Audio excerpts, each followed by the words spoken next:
Hello students, good morning. I am NK Jha from APS. Today we shall discuss the poem Stopping by Woods on a Snowy Evening. Stopping by Woods on a Snowy Evening, written by world famous American poet known for his impressive depictions, writings,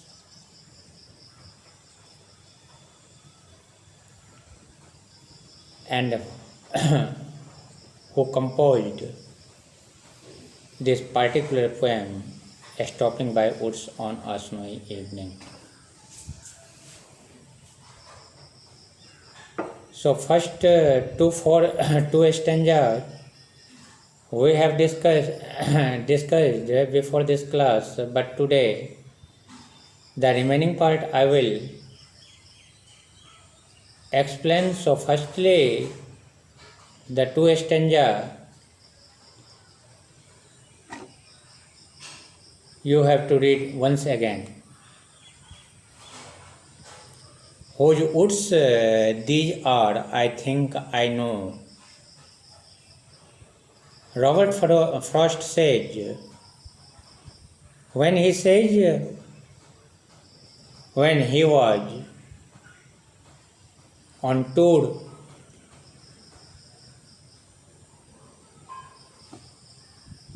he tells whose woods, that means whose jungle, these are I know, मतलब किसका यह जंगल है मैं अच्छी तरह से जानता हूँ, मुझे पता है. His house is in the village, उसका घर कहीं आसपास के गांव में है. He will not see me stopping here. He cannot see me if we stop here. He cannot see, but this is the miss of poet because the house means whose house, that means God house, and God can see everywhere. So this thought of Robert Frost, he is thinking to watch his woods fill up with snow, क्योंकि उसके जो woods हैं, उसके जो जंगल हैं, वो किस चीज़ से ढक रहे हैं? स्नो से, बर्फ से. दीज 4 लाइन्स एक्सप्लेनेशन कि एक समय पोएट जो है सो जंगल से गुजरता है और उस जंगल के बारे में बताता है कि इसका ऑनर जो है उसको मैं जानता हूँ. ऑनर कौन? Who is honour? God is the honor here, because Robert Frost is talking about the world. वह मुझे नहीं देखेगा अगर मैं उसके बागीचे में, उसके जंगल में छुप जाऊंगा, रुक जाऊंगा, तो वह मुझे नहीं देख पाएगा. That's the thought of Robert Frost. और उसके बगीचे में स्नो भी फिल हो रहे हैं, मतलब भर रहे हैं. Second stanza, my little horse must hear. Quid. Quid means अजीब, आश्चर्य. मेरा जो छोटा घोड़ा है, my little horse known as pony, must think, यह जरूर सोचता होगा, मतलब आश्चर्य से वह सोच रहा होगा। To stop without a farm house near between the woods and frozen lake. To stop without a farm house near, कि हमारा जो मालिक है, दैट मीन्स रॉबर्ट फ्रॉस्ट है, वह यहाँ क्यों रुके हुए हैं, that means woods and frozen lake के बीच में, क्योंकि वहाँ बर्फ तो जमी हुई थी उस जंगल में। यहाँ तो कोई फार्म हाउस भी नहीं है, no any farm house is here, and I think this is the darkest evening of the year, कि साल का यह सबसे अंधेरी रात है। This one the thought of the pony. Now third stanza. He gives his harness bells a shake. He, why and for this particular word he in the poem using and for whom, किसके लिए? ही यहाँ घोड़े के लिए use किया गया है, horse के लिए। He gives his harness bells। आप लोग घोड़ा देखे होंगे, और घोड़े के गले में जो पट्टी होती है उसमें कुछ बेल्स लगे हुए होते हैं। वो घोड़ा उसको मतलब उसके थ्रू आवाज़ करता है, गर्दन को हिलाता है तो उससे आवाज़ निकलती है। टू आस्क, क्यों वो हिलाता है? पूछने के लिए। If there is some mistake, कि हमसे कोई भूल तो नहीं हो गई है कि हम यहाँ पर रुके हुए हैं इस सुनसान जगह पे। The only other sounds the sweep of easy wind and downy flake. उस घोड़े के हार्नेस बेल से जो आवाज़ निकल रही थी उसे छोड़ करके एक आवाज़ वहाँ और निकल रही थी, और वह आवाज़ था हवा की। हवा की आवाज़ कैसे निकलती थी? स्वीप ऑफ ईजी विंड, मतलब बर्फ़ से टकरा करके, बर्फ़ से टकराने के बाद जो साउंड क्रिएट होती थी हवा में, वो साउंड वहाँ पर सुनाई दे रही थी।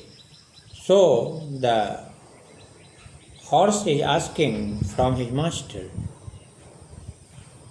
Why we are stopping here, this is very very dangerous place and we have to stop in farmhouse.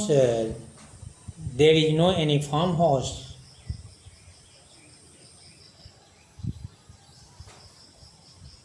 So I want to know,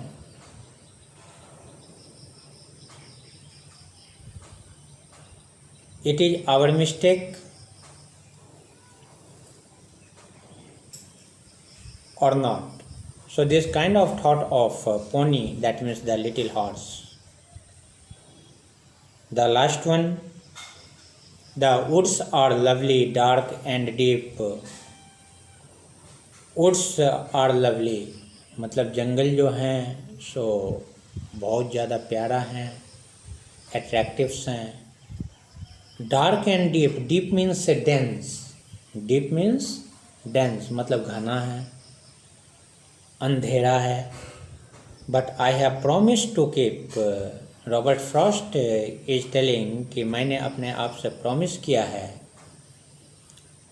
to keep and miles to go before I sleep, कि सोने से पहले मुझे बहुत ही लंबा रास्ता तय करना है, बहुत ही लंबा रास्ता तय करना है, या फिर मरने से पहले बहुत ही लंबा रास्ता तय करना है। This is the line very very important because the poet repeat it, and miles to go before I sleep, and miles to go before I sleep, मतलब मैंने जितने भी जिम्मेदारियां या जो भी ड्रीम हमने अपने लिए सजा रखे हैं, सोच रखे हैं, उसके लिए हमको निरंतर क्या करना पड़ेगा?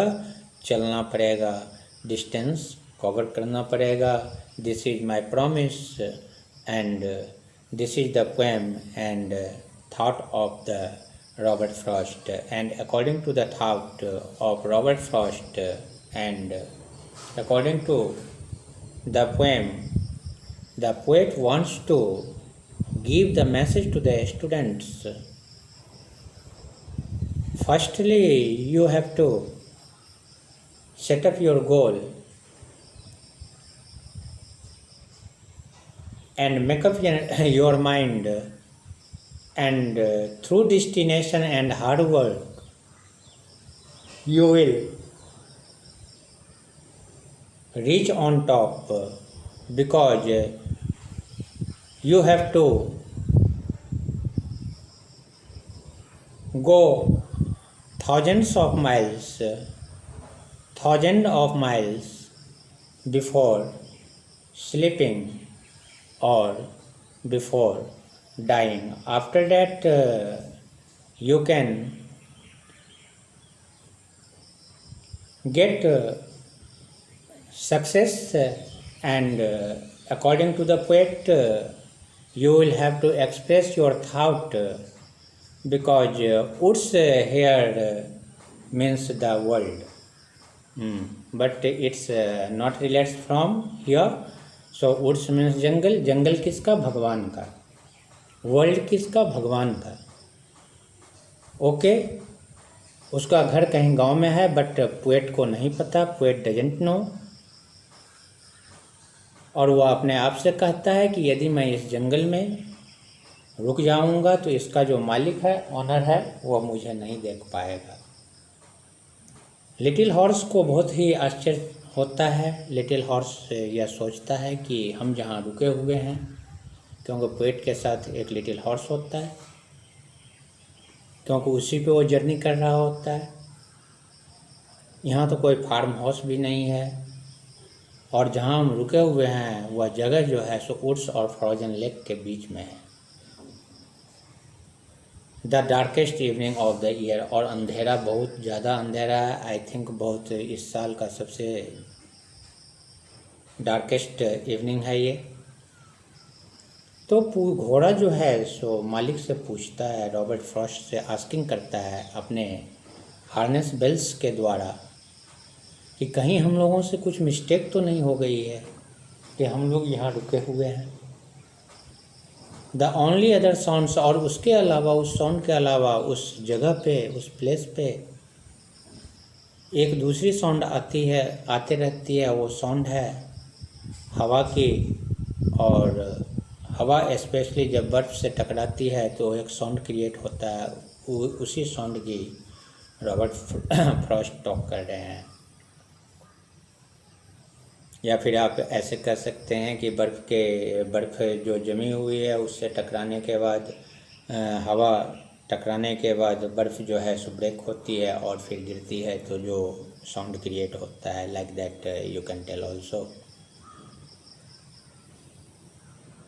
Last stanza of the poem. Woods मतलब प्रभु का जो दुनिया है, हमारा जो दुनिया है, वो बहुत ही लवली है, डार्क है, डीप भी है, बट हमें अपने आप से प्रॉमिस करना है. But I have promises to keep. मैंने बहुत सारे प्रॉमिस कर रखे हैं कि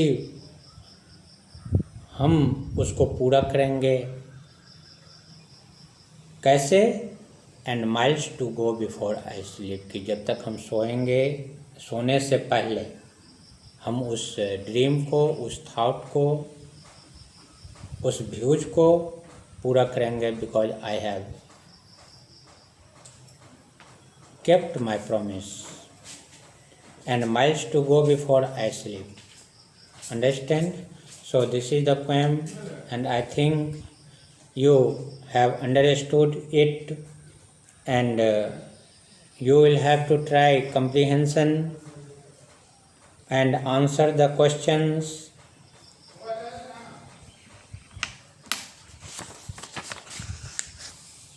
And page number 12, in page number 12, read the lines and answer the questions.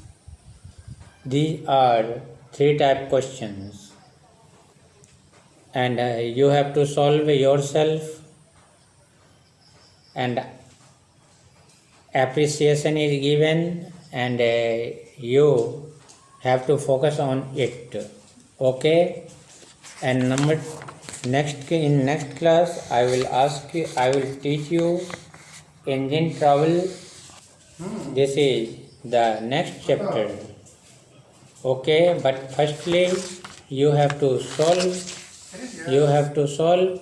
the question answer comprehension. These are very, very important, because through that you will able to understand how much you have understood the theme of the poem Stopping by Woods on a Snowy Evening. And question answer is very, very important, and three types also very, very important. Okay, thanks.